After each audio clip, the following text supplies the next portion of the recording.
NCP സംസ്ഥാന അധ്യക്ഷൻ ഇപ്പോൾ ഒഴിഞ്ഞിരിക്കുകയാണല്ലോ. അപ്പം അടുത്തത് ആരാണ് എന്നുള്ളത് പ്രധാനപ്പെട്ട കാര്യമാണ്. അതുകൊണ്ട് ഇന്നിപ്പോൾ ചർച്ചകൾക്കായി മന്ത്രി AK ശശീന്ദ്രൻ, തോമസ് കെ തോമസും ശരത് പവാറിനെ കാണും എന്നുള്ള സൂചനകൾ വരുന്നുണ്ട്. അടുത്ത ബുധനാഴ്ച മുംബൈയിലാണ് കൂടിക്കാഴ്ച നടത്തുക. ഇന്നല്ല, ബുധനാഴ്ചയാണ് കൂടിക്കാഴ്ച.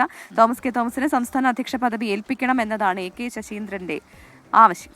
ഉമേഷ് ബാലകൃഷ്ണനാണ് ചേരുന്നത് വിവരങ്ങളുമായി. ഉമേഷ്, ശരിക്കും പറഞ്ഞാൽ ഈ NCPയുടെ വാർത്ത വരുമ്പോഴൊക്കെ ഒട്ടൊരു കൗതുകം തന്നെയാണ്. കാരണം രണ്ട് നേതാക്കന്മാർ തമ്മിൽ രണ്ട് ധ്രുവങ്ങളിലായിരിക്കുന്നു. വലിയ കാശാഭിഷയം പ്രശ്നങ്ങളൊക്കെ നടക്കുന്നു. പക്ഷെ മറ്റൊരു നേതാവിന് അയാളെ തള്ളിക്കളയാൻ വേണ്ടി അല്ലെങ്കിൽ അയാളെ പുറത്താക്കാൻ വേണ്ടി ഇവർ രണ്ടുപേരും ഒരുമിക്കുന്നു. എന്നിട്ട് പിന്നെ ആ പ്രസിഡന്റ് സ്ഥാനത്തേക്ക്, അധ്യക്ഷ പദവിയിലേക്ക് അതിലൊരാളിനെ തന്നെ നിർദ്ദേശിക്കുന്നു. രസകരമാണ് കാര്യങ്ങൾ. ഇന്നിപ്പോൾ ഏത് രീതിയിലാണ് ശനിയാഴ്ച അവരുടെ മീറ്റിംഗ്? അതിലെന്തായിരിക്കും അജണ്ട?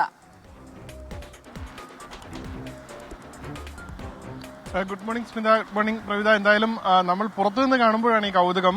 NCPക്ക് അകത്ത് അത്രത്തോളം രസകരമായ കാഴ്ചകളല്ല, അല്ലെങ്കിൽ രസകരമായ അനുഭവമല്ല എന്നാണ് നേതാക്കളിൽ നിന്ന് മനസ്സിലാക്കുന്നത്. കാരണം ഈ പറഞ്ഞതുപോലെ ഒരു ഘട്ടത്തിൽ ഒരാളെ മന്ത്രിയാക്കാൻ വേണ്ടി നിലവിലെ മന്ത്രിക്കെതിരെ സംസ്ഥാന അധ്യക്ഷനടക്കമുള്ളവർ കരുനീക്കം നടത്തുന്നു.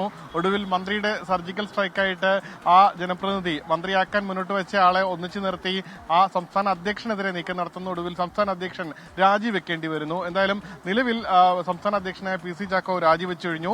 ഇനി ആരാകും സംസ്ഥാന അധ്യക്ഷൻ എന്നുള്ളതാണ് അടുത്ത നീക്കം. എന്തായാലും അതിനുവേണ്ടിയുള്ള ശ്രമങ്ങൾ രണ്ടുപക്ഷവും ആരംഭിച്ചു കഴിഞ്ഞു. ഇതിൽ PC ചാക്കോ സംസ്ഥാന അധ്യക്ഷനായ ശേഷം ജില്ലാ പ്രസിഡന്റുമാരെ എല്ലാം തന്റെ പക്ഷക്കാരെ ആൾക്കാരെ ജില്ലാ പ്രസിഡന്റാക്കാൻ പ്രത്യേകം ശ്രദ്ധിച്ചിരുന്നു. അതുകൊണ്ട് തന്നെ ഇപ്പോൾ ജില്ലാ പ്രസിഡന്റുമാർ PC ചാക്കോയുടെ രാജി അംഗീകരിക്കരുത് എന്നുള്ളൊരു ആവശ്യം കേന്ദ്ര നേതൃത്വത്തോട് മുന്നോട്ട് വെച്ചിട്ടുണ്ട്. രാജി അംഗീകരിച്ചാൽ തന്നെ അടുത്ത പ്രസിഡന്റിനെ തീരുമാനിക്കണമെങ്കിൽ അത് തങ്ങളോടുകൂടി, അതായത് ജില്ലാ പ്രസിഡന്റ് കൂടി ആലോചിച്ച ശേഷം മാത്രമേ തീരുമാനിക്കാവൂ എന്നുള്ളതാണ് ഇവർ മുന്നോട്ട് വെച്ച ആവശ്യം. നിലവിൽ 14 ജില്ലകളിൽ 10 ജില്ലകളിൽ നിന്നുള്ള ജില്ലാ പ്രസിഡന്റുമാരും ഈ ഒരു ആവശ്യം കേന്ദ്ര നേതൃത്വത്തിന്റെ മുന്നോട്ട് വെച്ചിട്ടുണ്ട് എന്നുള്ളതാണ് അറിയാൻ കഴിയുന്നത്. അതേസമയം നിലവിൽ 2 MLA മാർ, അതായത് മന്ത്രി AK ശശീന്ദ്രനും MLA തോമസ് കെ തോമസും ശരത് പവാറുമായി കൂടിക്കാഴ്ച നടത്താൻ തീരുമാനിച്ചു. ബുധനാഴ്ചയാണ് കൂടിക്കാഴ്ച. മുംബൈയിൽ വെച്ച് ഇവർ കൂടിക്കാഴ്ച നടത്തും.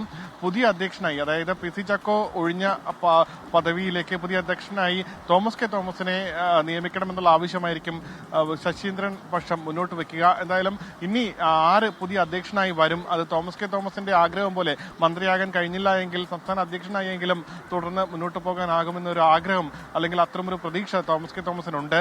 അത്തരമൊരു പ്രതീക്ഷ കൂടി ബലപ്പെടുത്തുന്ന രീതിയിലാണ് ഈ ഒരു അവസാന ഘട്ടത്തിലെ ഒരു കൂറുമാറ്റം തന്നെ നടന്നത്. അതുകൊണ്ട് തന്നെ ഈ നീക്കം, ബുധനാഴ്ചത്തെ കൂടിക്കാഴ്ച NCP രാഷ്ട്രീയം സംബന്ധിച്ചിടത്തോളം ഏറ്റവും നിർണായകമാവും. സ്മിത, പ്രതിവിധ.